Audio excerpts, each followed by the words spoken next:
نصلی و نسلم علی رسولہ الکریم اما بعد فاعوذ باللہ من الشیطان الرجیم بسم اللہ الرحمن الرحیم وَلَكُمْ فِي رَسُولِ اللَّهِ أُسْوَةٌ حَسَنَةٌ صدق اللہ العظیم۔ انتہائی ادب کے ساتھ درود پاک پڑھنے اللہم صلی علی سیدنا و مولانا محمد معدن الجود والکرم وآلہ الکرام وابنہ الکریم وبارک وسلم صلو علیہ صلاۃ و سلام علیک یا رسول اللہ صلی اللہ علیہ وسلم۔ بغیر کسی تمہید کے میں اللہ کے رسول صلی اللہ علیہ وسلم کے صحابی حضرت سعد بن عبادہ رضی اللہ تعالیٰ عنہ کی ایک روایت آپ سے عرض کرتا ہوں۔ بارگاہ رسول میں آپ حاضر ہوتے ہیں اور اللہ کے رسول صلی اللہ علیہ وسلم سے عرض کرتے ہیں، یا رسول اللہ میری والدہ ماجدہ کا انتقال ہو گیا، فَأَيُّ صَدَقَةٍ أَفْضَلُ، یا رسول اللہ سب سے افضل صدقہ میرے لیے کیا ہے؟ میں آپ کی بارگاہ میں حاضر ہوا ہوں، میں اپنی والدہ ماجدہ کے کیا حقوق ادا کر سکتا ہوں، ان کے ایصال ثواب کے لیے میں کیا نیکیاں کر سکتا ہوں؟ صحابہ آقا صلی اللہ علیہ وسلم کی بارگاہ میں حاضر ہو کر اپنی زندگی کے ہر مشکل کام کو حل کرتے تھے، اور یہی کام اللہ کے رسول صلی اللہ علیہ وسلم کے مشن پر چلنے والے صحابہ بھی کرتے رہے، اور یہ کام اللہ کے رسول صلی اللہ علیہ وسلم کے نائبین اور اللہ کے رسول صلی اللہ علیہ وسلم کی سیرت و سنت کو پر عمل کرنے والے علماء اور مشائخ آج تک کرتے آ رہے ہیں، اور ہمیں اپنی زندگی کی ہر الجھن انہی حضرات سے کہنی چاہیے۔ تو حضرت سعد بن عبادہ رضی اللہ تعالیٰ عنہ کے اس سوال کے جواب میں پیارے آقا صلی اللہ علیہ وسلم ارشاد فرماتے ہیں، الماؤ، یہ عرب کا علاقہ ہے، عرب کی سرزمین ہے، جو ریتیلی سرزمین، پتھروں کی سرزمین، جہاں پانی بہت قیمتی، اور پیارے آقا صلی اللہ علیہ وسلم نے حضرت سعد بن عبادہ رضی اللہ تعالیٰ عنہ کے اس سوال کے جواب میں کس چیز کا نام لیا؟ پانی کا۔ سوال کیا تھا؟ ایو صدقت افضل، یا رسول اللہ میری والدہ ماجدہ کا انتقال ہو چکا ہے، میں اپنی والدہ کے لیے کون سا بہتر عمل کر سکتا ہوں، کون سا صدقہ میرے لیے افضل ہوگا؟ یا رسول اللہ میں اپنی والدہ کے حقوق ان کے وصال کے بعد کس طرح ادا کر سکتا ہوں؟ صحابی رسول کا یہ سوال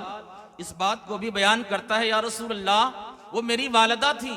تو جس طرح ان کے حقوق ان کی زندگی میں میرے اوپر موجود تھے، یا رسول اللہ ان کے وصال کے بعد بھی کچھ حقوق ہیں میرے اوپر، اور ارشاد فرمائیں کہ سب سے بہتر وہ کون سا کام ہے جو ان کے وصال کے بعد ان کے لیے کر سکتا ہوں؟ تو پیارے آقا صلی اللہ علیہ وسلم نے ایک ایسی چیز کی نشاندہی فرمائی جس چیز کی عرب کے اس سماج میں سب سے زیادہ ضرورت تھی۔ آج ہم ایصال ثواب کے بے شمار طریقے اپناتے ہیں، اور میں کسی طریقے کو غلط نہیں کہتا، لیکن اللہ کے رسول صلی اللہ علیہ وسلم کے اس جواب کی روشنی میں یہ ضرور عرض کرتا ہوں کہ اللہ کے رسول صلی اللہ علیہ وسلم نے اس دور کی سب سے اہم انسانی اور سماجی ضرورت کا نام لیا۔ اس کا مطلب یہ ہوا کہ ہمارا سب سے بڑا، سب سے بہتر ایصال ثواب وہ ہوگا جو اس سماج کی ضرورت کو پوری کرتا ہو، اور جو اس دور کی سب سے قیمتی چیز دنیا کو دیتا ہو۔ تو پیارے آقا صلی اللہ علیہ وسلم کے اس جواب کے بعد حضرت سعد بن عبادہ رضی اللہ تعالیٰ عنہ نے ایک کنواں کھودا، اور اس کنویں کو اپنی والدہ ماجدہ کے ایصال ثواب کے لیے وقف کر دیا۔ یہ ایک روایت، اور اس سے متعلق ایک پیغام میں آپ سے عرض کرتا ہوں۔ ہماری زندگی کی جتنی ضرورتیں ہیں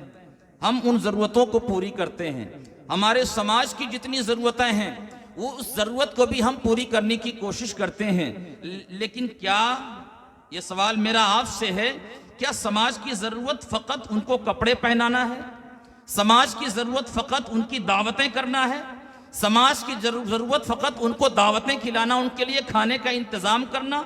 کیا ایصال ثواب کا طریقہ ہم نے محدود نہیں کر دیا؟ اللہ کے رسول صلی اللہ علیہ وسلم نے 1450 سال پیشتر یہ پیغام دیا تھا، اے لوگوں، ایصال ثواب کا سب سے بہتر طریقہ وہ ہو سکتا ہے جس کا دائرہ محدود ہو اور جس کے اثرات دیر تک محسوس کیے جائیں۔ اس لیے میں آپ سے گزارش کرتا ہوں، آپ ایصال ثواب کا وہ طریقہ، وہ نبوی طریقہ جو پیارے آقا صلی اللہ علیہ وسلم کے صحابہ کو اللہ کے رسول نے بیان فرمایا تھا، ایصال ثواب کا وہ طریقہ اپنائیں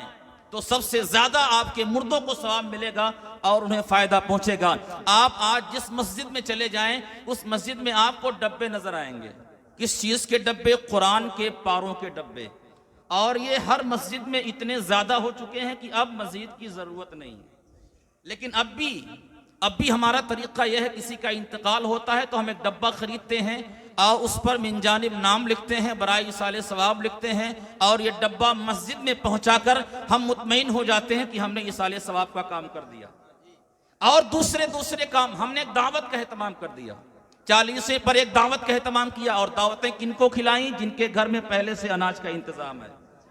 ہم نے ایسے کے لیے کپڑے کا انتظام کیا جن کے پاس پہلے سے پہننے کے کپڑے ہیں۔ تو میری عرض یہ ہے کہ یہ دعوتیں ٹھیک ہیں، ان کے ذریعے سے بھی ثواب ہوگا۔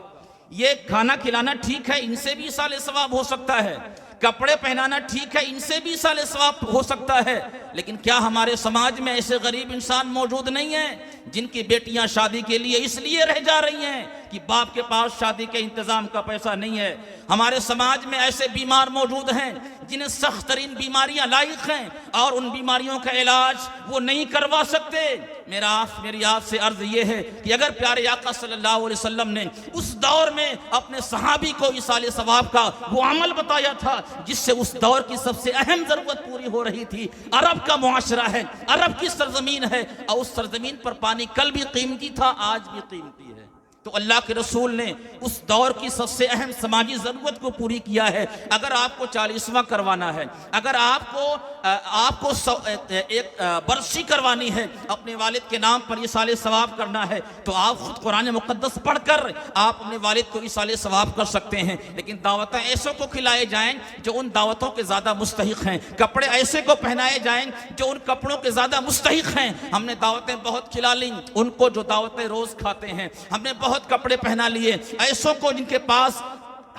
کے پاس پورے ہفتے الگ الگ پہننے کے کپڑے ہیں، لیکن ہماری نگاہیں ایسے مریض نہیں تلاش کر پا رہی ہیں، ہماری نگاہیں ایسے بچے سماج سے نہیں نکال پا رہی ہیں جن کے دل میں تڑپ ہے پڑھنے کی لیکن باپ غریب ہے، پڑھا نہیں سکتا۔ ایسے مریض ہم نکال نہیں پا رہے جن کے پاس ایسی بیماریاں ہیں، بیماریاں بڑی سخت ہیں، آپریشن میں خرچ بہت زیادہ ہے، لیکن ہم نے ایصال ثواب کے لیے اس چیز کو نہ تلاش کیا۔ اے مسلمانوں، اے برکاتیوں، یاد رکھو پیارے آقا صلی اللہ علیہ وسلم جس عمل کو سب سے محبوب قرار دیں گے ایصال ثواب کا، وہ عمل سب سے زیادہ محبوب بھی ہوگا اور سب سے زیادہ اس کے اثرات بھی ہوں گے۔ میرے آقا ارشاد فرماتے ہیں جب انسان اس دنیا سے چلا جاتا ہے تو اسے 3 کام مزید فائدہ پہنچاتے رہتے ہیں۔ ایک ہے صدقہ جاریہ، ایک ہے ایک ایسا علم دنیا میں چھوڑ کر جائے جس سے دنیا فائدہ اٹھاتی رہے، اور ایک نیک اور صالح اولاد چھوڑ کر جائے جو اس کے لیے دعائے خیر کرتا رہے۔ یہ 3 عمل وہ ہیں انسان دنیا سے چلا جاتا ہے لیکن اس عمل کا فائدہ، اس کے اثرات خود وہ محسوس بھی کرتا ہے اور اللہ رب العزت اسے ثواب عطا فرماتا رہتا ہے۔ لہذا اے مسلمانوں، اپنا مزاج بدلیں، ایصال ثواب کے دائرے کو اور بڑھائیں۔ اگر آپ کو اپنے والد گرامی کے ایصال ثواب کے لیے کچھ کرنا ہے تو آپ کسی ایسی لڑکی کے والد کو آپ خرچ دے دیں جس سے وہ اپنے بچی کی شادی کر سکیں، ایسے بچوں کے والدین کو پیسہ دے دیں جس سے وہ اپنے بچوں کو پڑھا سکیں، اور ایسے مریضوں کے ذمہ داروں کو آپ پیسہ دیں جس سے وہ اپنا علاج کرا سکیں۔ اگر یہ سماج کی سب سے اہم ذمہ داری ہے تو اس اہم ذمہ داری کو ادا کرنے کی بنیاد پر پیارے آقا صلی اللہ علیہ وسلم کے اس صحابی رسول کی سنت پر آپ عمل کریں گے جنہوں نے ہمارے آقا سے پوچھا تھا یہ صدقت افضل، یا رسول اللہ والدہ کا انتقال ہو چکا ہے، میں ان کے ایصال ثواب کے لیے کیا کر سکتا ہوں، کون سا صدقہ افضل ہے؟ تو آقا نے ارشاد فرمایا تھا الماء، پانی کا انتظام کر دو۔ ایک اور چیز آخری بات عرض کرتا ہوں، مختصر وقت ہے، کہ ہم صدقے کے لیے جب تک پیسے کا انتظام نہیں کرتے ہم نہیں سوچ پاتے کہ صدقہ بغیر پیسے کی بھی کیا جا سکتا ہے۔ ہم نے صدقے میں بہت مرغے دے دیے، ہم نے صدقے میں بہت پیسے خرچ کر دیے، اور جس کے پاس پیسے کا انتظام نہیں ہوتا وہ مایوس ہو جاتا ہے کہ ہم صدقہ کیسے کر سکتے ہیں، کیا ہمارے لیے صدقے کے راستے بند ہیں؟ یاد رکھو ہماری شریعت کسی کے لیے نیکیوں کا راستہ بند نہیں کرتی، ہماری شریعت کا دائرہ بڑا لامحدود ہے، اتنے بڑے دائرے میں کہ جو غریب ہے وہ بھی نیکی کر سکتا ہے، امیر کے لیے بھی صدقے کے دائرے کھلے، غریب کے لیے بھی صدقے کا دائرہ کھلا ہوا ہے۔ اگر آپ کو صدقے کا ثواب لینا ہے تو حدیث پاک کی روشنی میں عرض کرتا ہوں، پیارے آقا صلی اللہ علیہ وسلم ارشاد فرماتے ہیں اماطۃ الاذی عن الطریق صدقۃ،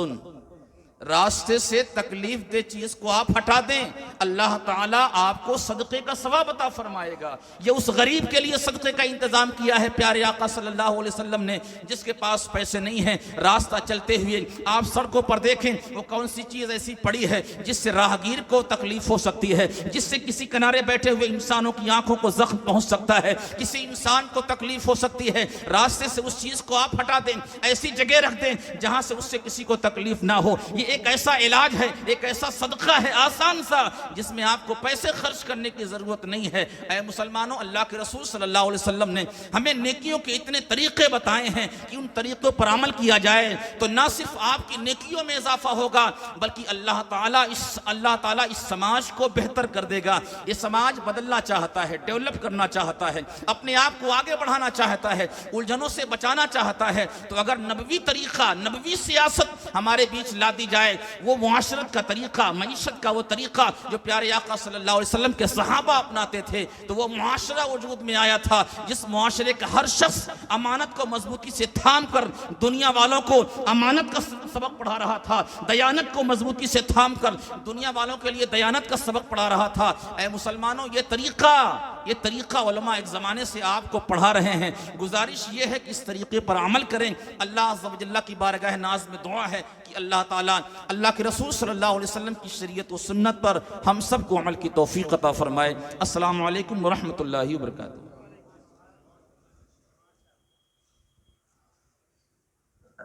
سبحان اللہ، ماشاء اللہ۔ اب میں